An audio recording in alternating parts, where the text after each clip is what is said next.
Welcome to the DevReady Podcast, everyone. Today we have Santiago, the director of NTT DATA. He's based out in Chile, and he's the head of Conversation AI, and otherwise known as EVA, as the product. We've got Santiago on today to have a chat and discuss what they're working on with AI and conversational AI, and just understanding ChatGPT and what's possible in business space, since they've put some considerable effort behind it, and it looks like they've got some cool stuff happening.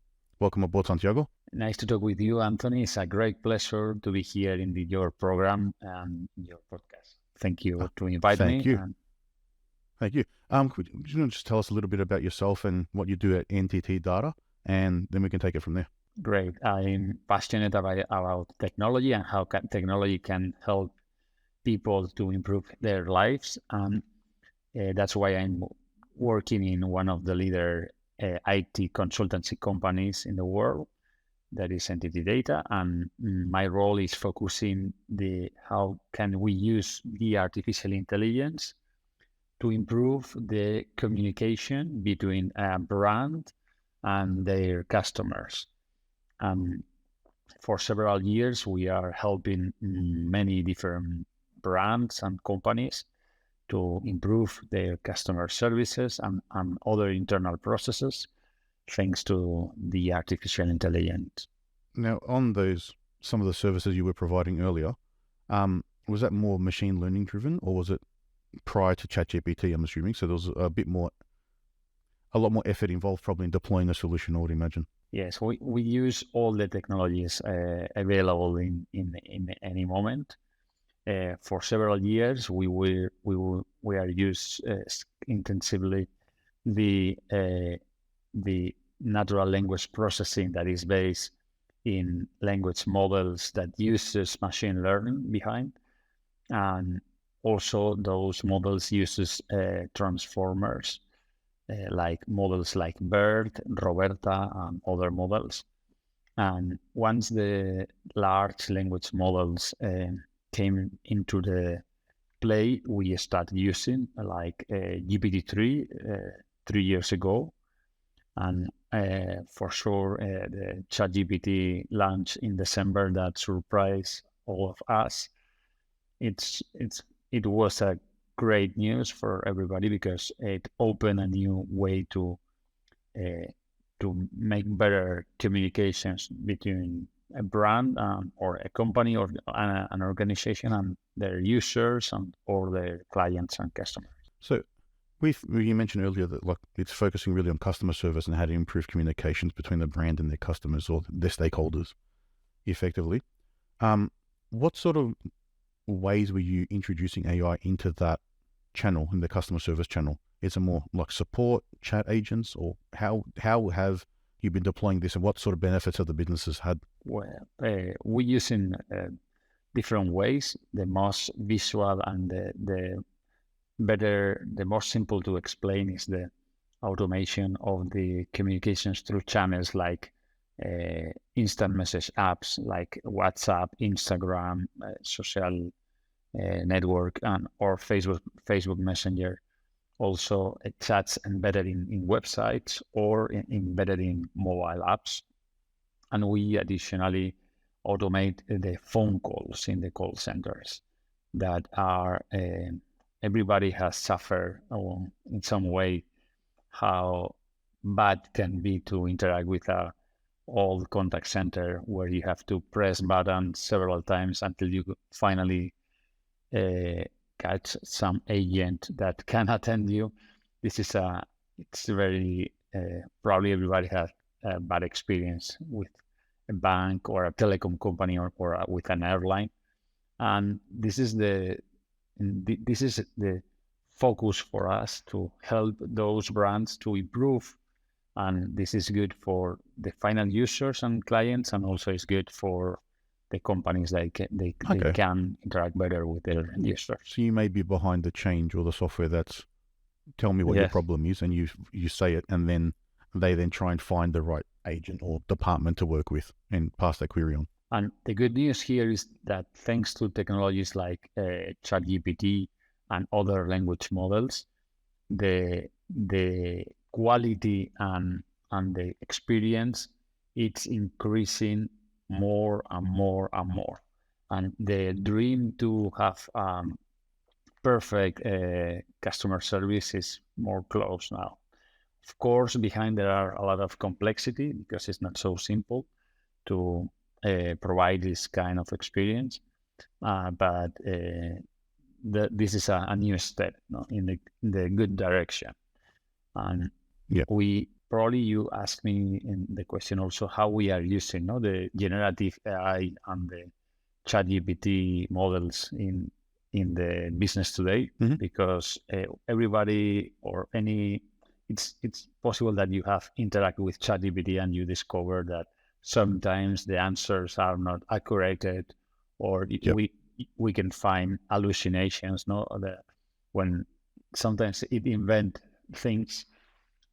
This is a big concern, for a brand. Can I open a door to my customers and lose the control when I generate answers? And the good news is that there are different mechanisms to control and reduce the risk to have a bad answer or a not appropriate answer. And now we are capable to provide accuracies near 100% that 6 months ago was almost impossible because the previous technology was not so good that this new technology. Yeah. What are some, I've been looking at it at a technical level and what's possible. So from my understanding is there's two methods to improve the accuracy of the models. You can take a base model like ChatGPT or the Azure one or one of the open source models, and you can create embeddings. So for everyone listening, embeddings are taking a document or a source text, breaking it up into little chunks of information, and then storing that in a database with a mathematical representation of that text and how similar it is to text surrounding it. And then there's fine-tuning, which is when I say, when I say X, I want you to respond with Y. So you're teaching it on how to educate. Are they the two ways that a businesses can improve that hallucinations and inaccuracies, or are there other things? Well, there are other techniques, but of course, embeddings, fine-tuning, and also prompt engineer are three very important tools that we definitely we use. And I will start with the prompt engineering. Generate the right prompt is not so easy, not so simple. And one of the things we discover is that if you try to request so much complexity or so many different tasks to the model with a single prompt, it's possible that the result is not so good. Then one of the things we have learned is to split the problem in pieces and use different prompts for different purpose. Another technique, as you mentioned, is the use of embeddings. The embeddings allows you to feed the model with much more information because you can generate those vectors with the documents or a lot of information in smaller size, and it helps to have better answers. Not, for example, I will provide a specific example. No, we are working with a beauty company with a cosmetic and beauty brand, very popular. It's public. You can see on our website. We are working with L'Oreal, and they have a lot of products, and we use those embeddings to teach the model the different products we have and how we can interact with them. And thanks to this approach, we can generate very accurate recommendations for the final users. It's impressive because we don't have to imagine all the possible scenarios because the model is so advanced that can adjust the answer depending on the situation. I will provide you an example, example. Imagine that you have something in your face and you have an interview, job interview next day, and you are wondering, how can I solve this problem? you can make this exact question to our solution, and it's capable to generate an answer, giving you step by step what you have to do, and explaining the products you will need, and recommending the L'Oreal products and not other products. And this is incredible because this changed completely the way we buy things. Instead of think in the product, we can think in the problem. Imagine that you need to, something that we have to do every week to buy products for your kitchen, not to food, not for food. And now you think, okay, I need spaghetti, and also I need tomato. But instead of this approach, we are now working with brands that they are moving in another direction. That is, okay, this weekend I will have a meal with 10 people, and I will prepare a paella, Spanish paella. And please give me the ingredients that I need, and prepare and we can generate the shopping cart in only 2 interactions. And then later the user can tell the model, okay, please remove this because I have rice at my house. I don't need it. Or please, I also needed some dessert included. And this is a different way to interact with with a supermarket, for example. And there are a lot of examples that how can we change the way we communicate with brands. So to give a little bit more probably context for some of the listeners, on that example with L'Oreal where you say I have an issue on my skin, how can I solve it, and it gives recommendations. Is the data that was used in the embeddings, was that the product, a description on the product, ingredients, purpose, what it solves, and then all of that comes together? There are some secrets that I can tell you that we use. So one of the keys to use the products in the embeddings, but there are additional helps. That additional. Yeah, because I think a lot of businesses don't know how or what's possible. So if they, so that's one thing, but then there's other secret sauce on top that connects things together and makes it all work. All right, completely understand. Yes, because there are many. So one of the things that I recommend if someone wants to try this is to, before go to production, it's very important to try and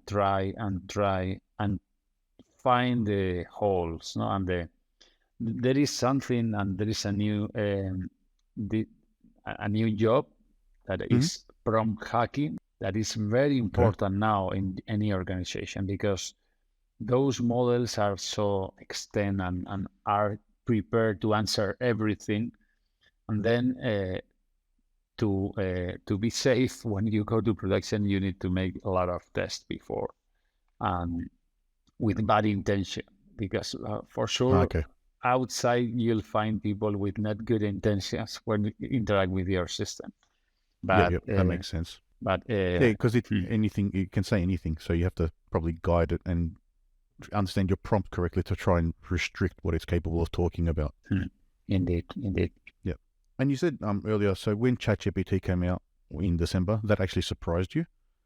Was that known that something like that was happening, or is it more surprising that it's so advanced and the way you can interact with it in a chat way has changed how you sort of approach what a business can do with this in this space? So we were dealing and testing GPT-3. I recognize that for me, GPT-3 was a big surprise in May 2020.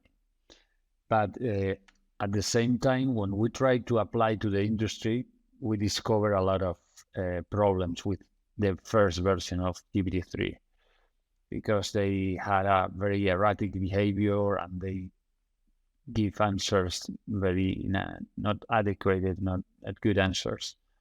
And when ChatGPT was released, Yes, I was quite surprised with the level that the system arrives.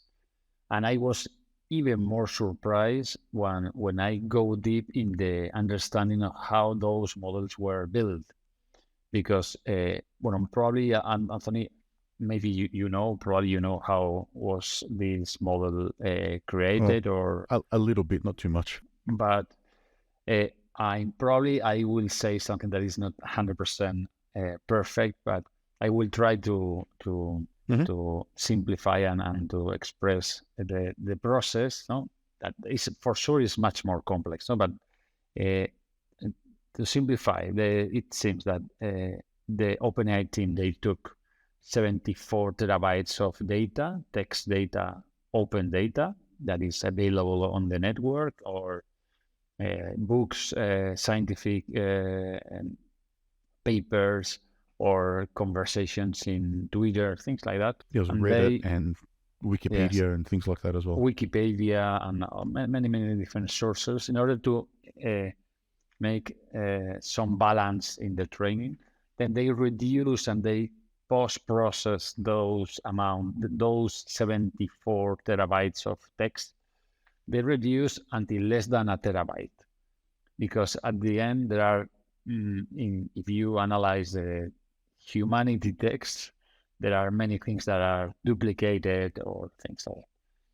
And with this less than a terabyte, they combine with a transformer that is it came from a paper written by the Google engineers. All you need is attention. It's a paper published, I think, in 2017 or 2018. And the good thing here is that they discover a method to reach the self-training, or the training non-supervised, because one of the big problems of the machine learning was that you need someone correcting the system. That, for example, if you are training something to recognize image, and you say an A, B, there is you're validating person, the output. You need someone in the loop, a person in the loop that consume time and slow the process. But the technique they use is very simple. They take a sentence, for example, I was a dream. No, everybody. If I say this sentence, probably you are imagining the next word, no, because you hear this sentence many times, no, from Martin Luther King. No, I was a dream. Okay, they teach the system with a sentence from those terabytes. They remove one of the last word, and this is an automatic process, because a machine can do this, to remove one word, pass through the model, and then verify if the answer is correct or not, and adjust the parameters to reach the learning, not to generate the learning. And the incredible thing is that only doing this to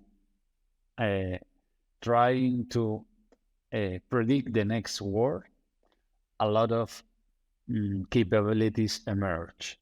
And this is like magic, because for probably if you ask 10 people in the street and you ask them how ChatGPT was created, it's possible that 50% or even more, they probably believe that there are super engineers writing code to no, it's not like that. I would say 90% of people probably think that, or it's magic. Yes, probably it's possible.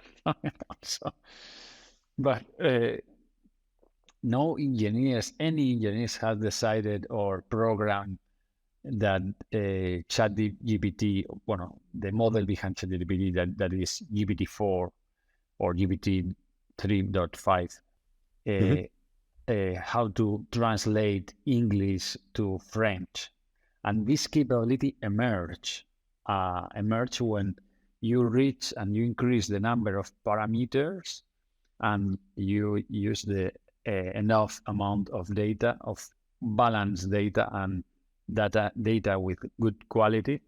You have those results, and this is impressive because And it's a little bit scary at the same time because spontaneously, a lot of capabilities like arithmetic, capability to summarize, to understand the grammar, or follow the context of a conversation, or translate, those capabilities emerge. And the big question is that if those capabilities emerge, are other capabilities that we didn't know that are also emerging? This is a little bit scary question, no? Because so there may be more functionality within ChatGPT that we haven't discovered yet, potentially, because we haven't asked the right question. It's possible. And it's possible that it reaches capabilities, superhuman capabilities that we didn't even know that exist, and we can detect capabilities. And this is only the beginning, because ChatGPT is only the peak of the iceberg. There are a lot of models behind. I don't know if probably you are aware, but there are hundreds of models, large language models. Yep. And I've every day, tested a couple. Every week, new models. This week, Open Finance large language model was released. 2 weeks ago, Facebook, the Meta engineers, they released another model that is quite impressive, because they mix not only text but also image, but additionally video, but additionally deep maps, and also inertial maps, and additionally temper heat maps, and all together. And they created something new that is capable to, you can, for example, you can prompt an audio from a dog, and the result can be a video of a dog inside of a room, because the sound is recorded inside the room, and the system detects that and understand that the dog is a dog, but inside a room. There are crazy things. No, this is only the beginning. Is that Open Llama? Is that one, or is it another model? No, it's ImageBind from Meta. And also you have Llama, and there are many models. And I say that the genius is out of the battle, because the system is public, and many scientists know how to do that. And the computing capability is also available to anyone in the cloud. And with some dollars, or some thousands of dollars, hundreds of thousands, but not so much. The other day they published a model that was generated with $200,000. That is okay; it's a lot of money, but there are many people that can join $200,000. Yeah, yes, and it's at the same time it's. I'm divided, between the emotion to see how fast is progressing everything, and how it's accelerating everything, and at the same time a little bit of worried about, this can go out of control, and we need to be cautious and take some measures. No? I share that sentiment. So yeah, I'm very excited to see what's possible and where it can go. Like I said, it's just predicting the next word. It's nothing amazing when you say that, but what that provides is all those different features that you discussed. So that's amazing what it can do, from writing code to writing a poem to writing content to summarizing and translating and doing all these things. But then if you use just ChatGPT as the main example, they've got, from what I've been reading online, a lot of people reviewing output and marking things off as against their terms, like how people have in Facebook where they monitor images and content for hate speech and things like that. So then that doesn't come out in the model. But all these open source models, there's no restriction. Everything's available, so it just depends on who wants to use it. I think it's going to be the big problem will happen, I believe, will be when the elections happen in America, probably, for the next president, and then all of the fake news that will be coming out with fake videos and fake audio, fake posts everywhere. You won't be able to keep up. For me, this is the most scary and the big risk that we face today. And I think that everybody must be aware that we are now in our present has changed, and we can trust image, we can trust video, we can trust audio, and this is hard because we depend a lot on the digital channels, and the problem is that those digital channels that we depend on, you can trust on them because any image you see can be fake. Any audio can be a fake. And when you receive a video from someone, now it's possible that it's 100% fake, and it's impossible for a human to detect that it's not real. And the problem with that is that without the information, democracy is very complex. To have a real democracy is almost impossible, because if the people don't have the real information and what is happening for real, it's very complex. So society is a great danger regarding. I think you'll be able to believe what you want to believe and find more of that information that reinforces it a lot easier. So you'll be in more of a bubble, more of an isolated bubble than before. And these radicalize people, and this is a big problem because.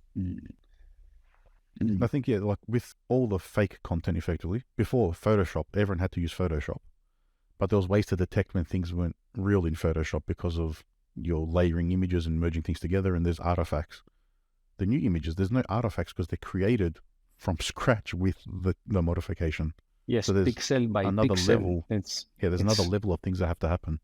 Yes, and I don't know. I think that the society has to think about this issue, and we need solutions. And I dedicated a few time to trying to find possible solutions, and it is not so easy. No, because one option could be we will regulate it that all the real cameras will be generated some kind of code or track that was impossible to hack. Well, this is not possible. Not everything is possible. Yeah, it'll have to be quantum computing at some level to build something that can happen, but otherwise everything can be faked until that point. But and this can be a possible solution, that you can verify if the image was really taken by a specific, by a real camera and not altered. Okay, maybe we have to go in that direction. But I think it's not enough. I think the most important thing is that society and all individuals, everybody, assume that we are vulnerable to be manipulated with images, videos, or audios. Yep, completely agree. So, if we leave the sort of the negative and the potential bad side, what else are you sort of looking forward to? So at NTT, I'm sure you've got a long roadmap and you're thinking about what's possible. Without saying too much that you can't say, what else is there or what other applications for AI do you think that businesses could leverage and move forward with in the coming years, or what sort of direction do you see it going in? Okay, I think that we will see how the companies become much more efficient, because there are many processes that today take time and requires a lot of process, and those will be accelerated, and this will be quite good for the users, for the consumers, and also for the companies, because they will be much more efficient. And the point here is that the companies that didn't take this wave, they will left behind, and they will have problems in the near future. So it's quite important to start studying all the places in your organization where you can benefit from this new technology. Because at the same time, there is an impact on the organization, but also a huge impact in our way to work. So any of us can change the way we work. Well, probably you already do, or you already did. I already did. I use those tools in the way I think is good way to make my job more efficient, to accelerate the way I generate results, and to give those results more quality. And it's possible. And there are many tools to from generate a PowerPoint in a different way, to generate text, generate image, generate videos, or generate ideas. No, it's also interesting. Then I think that the companies and also the job of the people will change quite fast in the next years, and this will also create companies and people that take the benefit of these technologies and they will succeed, and people that react or rejected those technologies, and probably they will have more difficulties in the future, because it's an incredible disadvantage to doesn't embrace those tools and technologies. It'll probably be similar to what the .com boom was. I was a bit young for that, but everyone jumped on the internet. The ones that didn't died. The ones that had an idea and were overinflated and couldn't deliver anything died away, and then only the real ones that were left behind, like Amazon or whoever else was from that time, succeeded because they used it properly. I think it's going to be a similar thing. There'll be businesses that don't understand it and will like hide their head and ignore it. They'll get left behind. There'll be businesses that are just adding AI into their name to try and raise money and become a startup and part of another bubble. A lot of those will end up folding as well. Then there'll be businesses who are leveraging it, like you said, for efficiencies, and they will either introduce, you can get more work done and make more money in the same time, or maybe that's how the 4-day work week can come through to everyone. Everyone's got a little bit more time because they can do the same work in less. There'll be different ways to sort of approach it. For example, I recommend companies with middle size or big size to start thinking about the possibility to create a new role, that is the Chief Artificial Intelligence Officer, dedicated to analyze, use, and guarantee that the artificial intelligence is deployed everywhere in the organizations, because you can change any job, internal job, any process can be improved. Combining the text generation, image processing, image generation, video generation, it's almost everything is impacted. And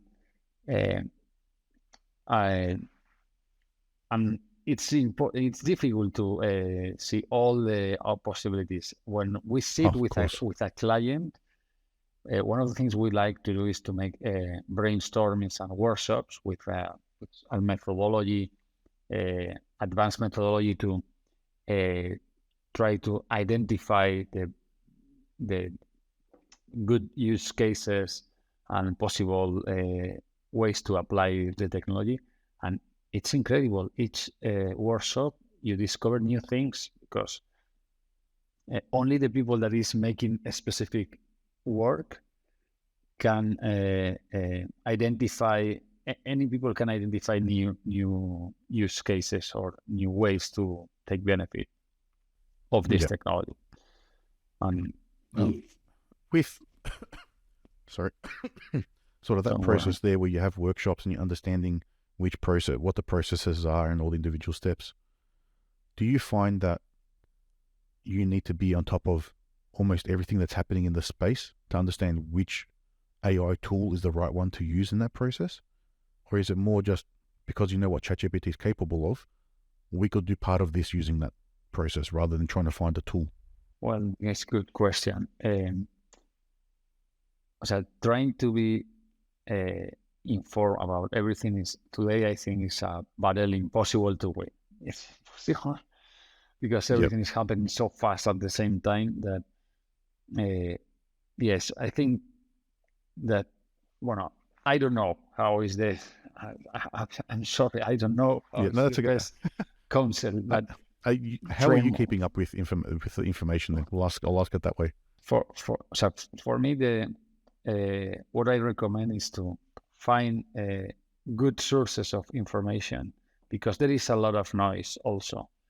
And there are many people talking about this, and there are people that they didn't go deep in the bone of the science behind.